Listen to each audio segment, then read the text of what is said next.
In today's video, I am going to show you how I make my jump rings. So I like to make my own jump rings. I use 20 gauge tarnish resistant craft wire. It is copper with a tarnish resistant gold plating on it. So these are bail making pliers. These are the 6-step bail making pliers from Bena Create. Don't know if I'm saying that right. These will give you 6 different diameter loops. I'm going to be using the second one, which I believe is around 4 millimeters. So you want to pinch it as close to peeking out as you can.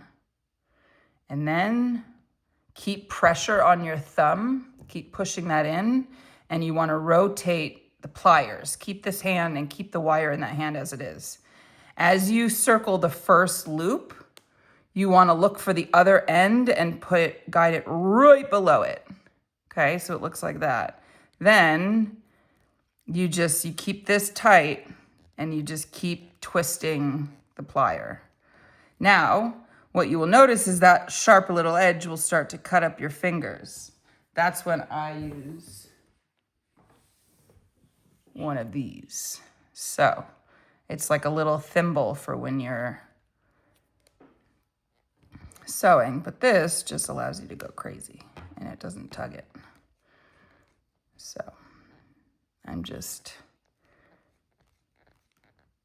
you pinch, twist, pinch, twist, pinch, twist. And I'll stop there just for ease of use.